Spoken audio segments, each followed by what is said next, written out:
बहुत बहुत शुक्रिया आपका तमाम तर तफसीलात के लिए। दिल्ली, राजस्थान, हरियाणा के कई इलाकों में रात बारिश हुई है। इसके साथ ही दिल्ली वालों को गर्मी से राहत मिल गई है। दिल्ली एनसीआर में रात बारिश की वजह से दर्जे हरारत में कमी देखी गई। महकमा मौसमियात के मुताबिक वेस्टर्न डिस्टर्बेंस की वजह से मुल्क की शुमाली रियासतों में बढ़ती हुई गर्मी से राहत मिल सकती है। आज भी यूपी समेत दिल्ली एनसीआर के कई इलाकों में बारिश के आसार हैं।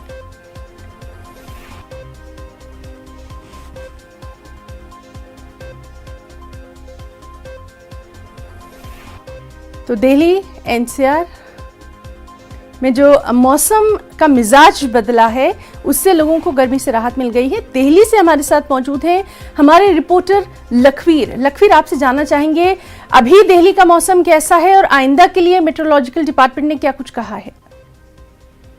जी बिल्कुल, दिल्ली एनसीआर में आखिरकार पिछले कई दिनों से लगातार बढ़ रही भीषण गर्मी और लू से बुधवार की रात से राहत मिलनी शुरू हो गई है। बुधवार को दिल्ली में एक बार फिर प्रचंड गर्मी का सामना दिल्ली वासियों को करना तो पड़ा, लेकिन रात में मौसम का मिजाज बदल गया और दिल्ली एनसीआर के इलाकों में रात को तकरीबन 11 बजे से 3 बजे तक झमाझम बारिश हुई, जिसकी वजह से राहत मिली है। और आज भी मौसम विभाग ने ये अनुमान जताया है कि गुरुवार को भी आसमान में बादल छाए रहेंगे और देर शाम या रात को हल्की से मध्यम स्तर की बारिश होने के आसार है। इस दौरान 30 से 40 किलोमीटर प्रति घंटे की रफ्तार से तेज हवाएं चलने की भी संभावना है। मौसम विभाग ने यह भी अंदेशा जताया है कि अगले 4 दिनों के दौरान दिल्ली की अलग अलग हिस्सों में मध्यम से हल्की बारिश होने का अनुमान है।